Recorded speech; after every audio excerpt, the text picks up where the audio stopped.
Getting more around the town. It was pouring rain, and Chuck McCall had forgotten his umbrella.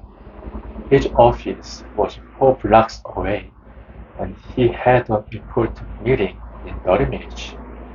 He spotted someone getting off the same train who worked in a building a block away. He didn't know her, but he'd seen her on the train before. "Hi," he said. "I work a block away from you, and I forgot my umbrella. Can I buy you a bagel and coffee on the way if you walk me to work? I know it's a block out of your way." She sort of stared at me. "I'm Chuck," he continued. He looked up at the sky. "It's red. Maybe I can return the favor someday." They walked to work under her big umbrella. He bought each of them coffee and a bagel. When they arrived, she told Chuck she felt good about doing this. They had each made a new friend for the train. "What I've learned the most," said Chuck, now the CEO of Astoria Energy, a big energy provider to New York City, "is that being candid about a new one is a key to success in business and in life in general. In a world that sometimes seems full of muggers and other threats, we still have to get through the day. We have dozens of small interactions from the time we get up to the time we go to sleep. Together, they can spell a life of frustration or moral mastery and joy. Using the tools in getting one, you have a greater consciousness about the world immediately around you in a million different ways. These include conversation with others on any number of subjects, driving down the street. Yes, negotiation is involved. Talking to a police officer who just stopped you for a traffic infraction. Getting into the gym when you forgot your ID card. Getting better service at a restaurant. Getting family members to be on time. Talking effectively to neighbors whose child has just bullied yours. Not losing your cool after a car accident. This chapter will show how ordinary people master ordinary situations, resulting in more control over their lives and better mental health over the short and long term. The chapter will be organized both by individual negotiation tools and by subject apartment dry cleaner. Each negotiation will use multiple tools. Getting off the train, Chuck first decided to negotiate.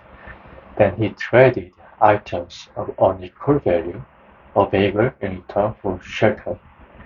He invoked common enemies, the rain. He linked the negotiation to the future. "I'll return the favor if I can." He focused on people. "I'm Chuck." He reduced the perceived risk by working nearby. He also made a new friend.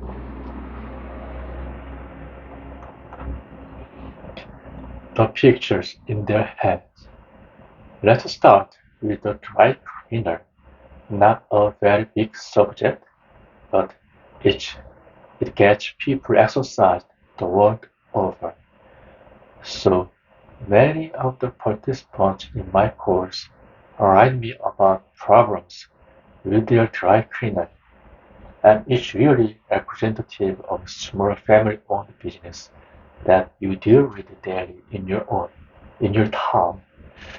The first thing to recognize is that people in many dry cleaners are treated badly by many customers. In the United States, At least many are foreign-born and don't speak English well, so you should think about valuing dry cleaners. They are proud of what they do. Many dry cleaners must think, if I don't say no to everything, soon I will be out of business, and they'll send too many people make up bogus claims for clothing that was already damaged when they received it. And then there's the stand shirt, and the customer says cost $300. But there are three dry cleaner standards, and you can use them. And there is the notion of repeat business and referral business.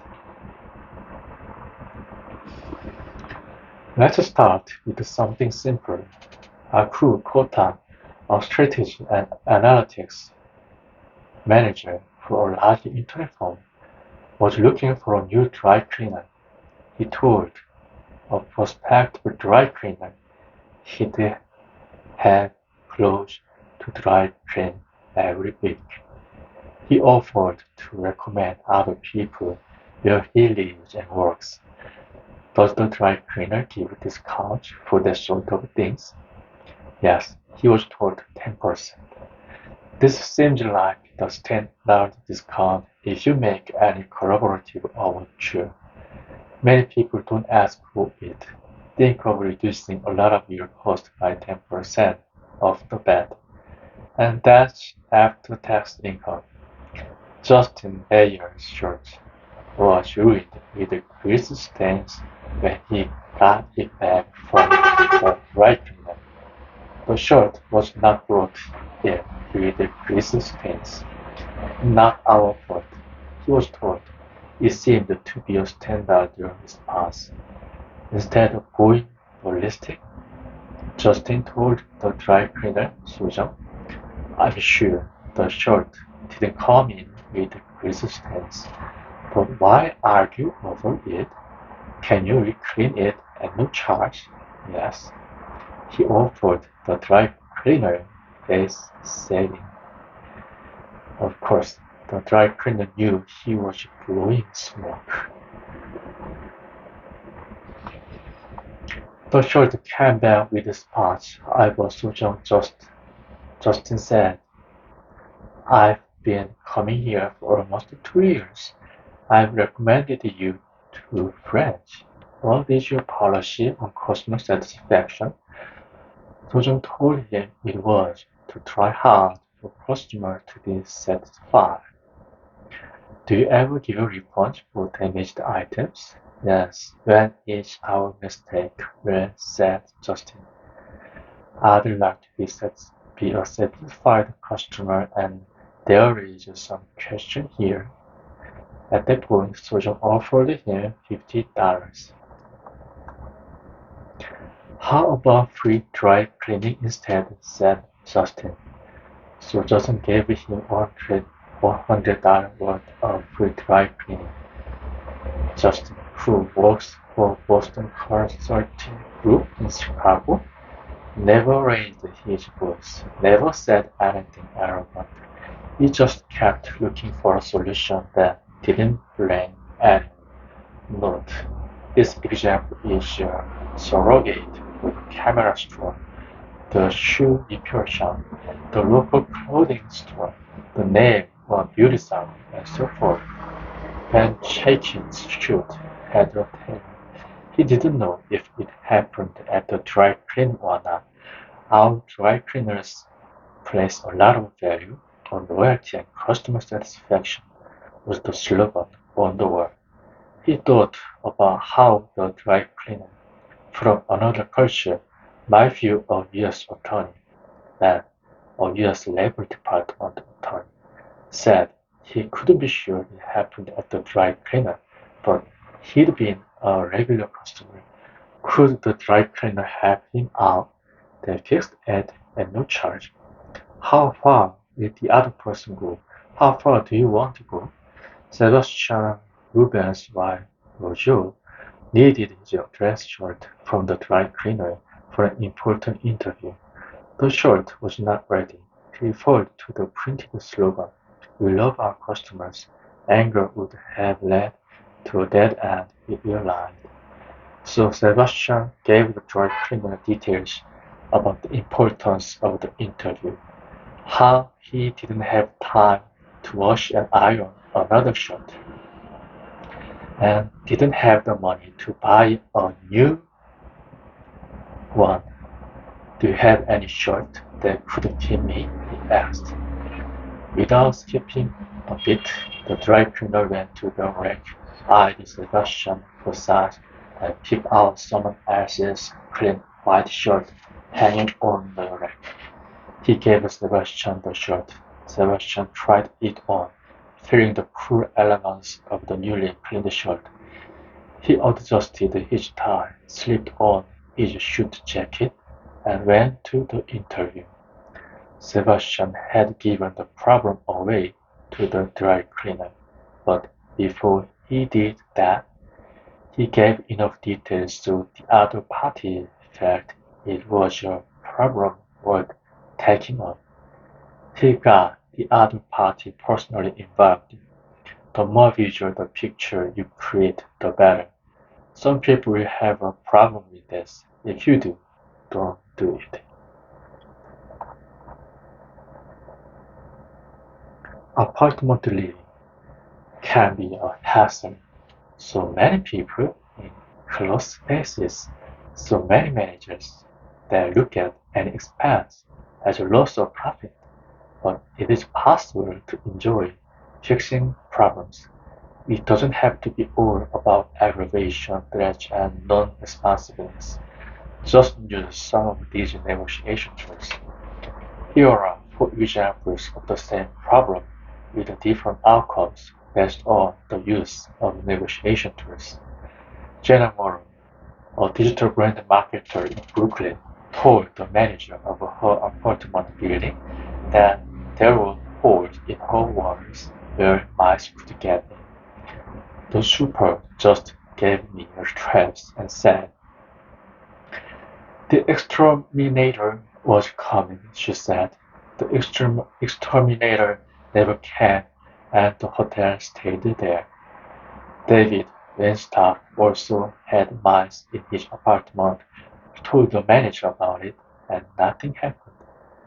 Instead of accepting traps and the promise of an exterminator who never showed, David found the head of facilities.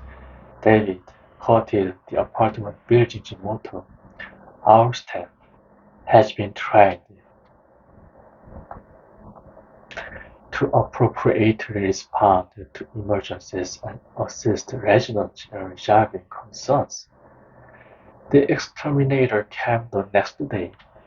Sean Rodriguez, a law student and future attorney, went further. He told his landlord that there were holes and mice in his apartment, that it was a heavy risk, and that medical and reputational effects could result. He called the local health department and got the quotes regarding mice. He looked up the diseases one can get from mice. He got pictures of diseased mice. He sent all of this to the landlord. The whole were plastered the same day. The exterminator came and laid traps personally. "For many people," said Sean, "you have to paint them a picture. This is a key negotiation tool. In other words, create a picture in their heads." Indeed, General Maron soon figured this out. She finally called up the apartment super and said her 2-year-old was pointing at the mice and saying, "Look, mommy." They came immediately and plugged the holes. Bledo Spasso did the same thing as Sean when Bledo found mouse holes in his apartment. "They completely redid the kitchen," he said. "They replaced all the pipes. They replaced all the cabinets and the stove." Maintenance personnel worked extra to finish on the same day. He added, "You've got to frame this right. You have to start with the picture in their heads and find out what's important to them." These tools work for other repairs too. Little Herman needed the 5 different repairs in her apartment. Many requests to the building office, she said, were ignored. Some of the repairs were going to be expensive. She got the name of the maintenance manager. She waited until she could catch up with him. "Hi," she said.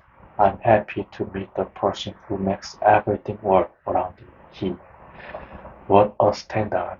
He seemed a little uncomfortable. "I appreciate your time," she added. Rita told the maintenance manager that she knew their standard was to fix problems swiftly and completely, and that this was just a one-time oversight. He agreed and apologized. She said all the fixes were made. The key was finding the person who could actually fix the problem, citing the standards, and letting them save face. Salespeople often feel they are viewed as part of the infrastructure, like furniture or soda machines. If you put yourself in their shoes, you can get ideas on how to make them feel better. Doug Wilson needed the ceiling of his apartment fixed. He was not high on the repair list. The officer said he found the maintenance guy, told him how much he appreciated the work the guy was doing, and wondered if one small item might be squeezed in. He fixed the ceiling, and while he was there, all sorts of other things, Doug said. It took only 2 minutes beforehand to consider his perceptions. That also means empathizing with him. Pierre Tuan and Go needed his bathroom repaired. The apartment plumber was just about to leave for the weekend and was in a foul mood. "I'm sorry you've had a bad day," Tuan said. "Is there anything I can do to help?" The plumber fixed the toilet. Luckily, the plumber didn't say, "Get your bathroom fixed on Monday." But a good response to that would have been, "Anyway, you can fix it today without being mad at me. I'm just a guy trying to use the toilet frame." Jean Truax, now research director for a hedge fund in Paris. "Let's talk about it." Tamara Rajek wanted to stay in her apartment for 2 months beyond her lease at the old rent. Before she met with the landlord, she Googled him. She asked him about various things she learned about him. "He told me a lot of business stories," Tamara said. Tamara also brought a friend who was interested in another apartment in the building. "I know a lot of other international students," Tamara said.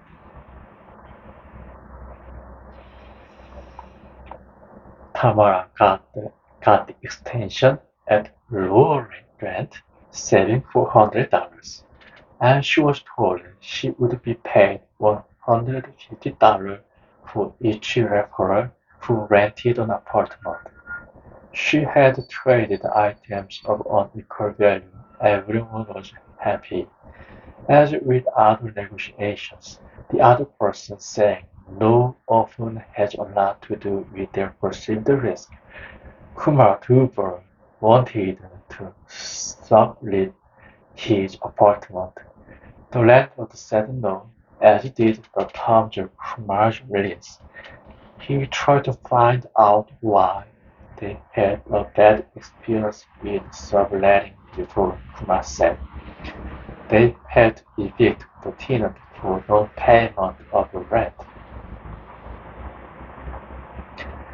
Of course, Kumar was not the other tenant, but people to stereotype entire groups. In each worst form, each bigotry, at best, each likely some sort of coping mechanism. People tend to solve the problem by creating rules to protect them from an entire class of people, even some who are no problem at all. To solve the perceived rent risk, Kumar offered to pay the entire rent upfront for the sublet period. He also got references from credible business people, good guy, prompt on rent, etc. And he offered to promote the apartment by putting up notices at strategic places at Wharton, where he was a student. Landlords could go on campus themselves, but they don't know the high traffic places. Result, Kumar, who is now a consultant, was permitted to sublet his apartment. Another frequent problem in apartment building is noise. Neighbors often make noise, people argue over it, tempers flare, the police sometimes get called. Jean-Pierre Latreille was in that position. He and his neighbor were no longer on speaking terms. Jean-Pierre had complained so much. Then Jean-Pierre took my negotiation course and tried something different. He first asked the apartment board members who the decision maker was in the neighbor's family. It was the neighbor's wife. Jean-Pierre contacted the woman during the day. I apologized if I was being unreasonable before, and I thanked her for her efforts to date, said Jean-Pierre, now a trader at Barclay Capital.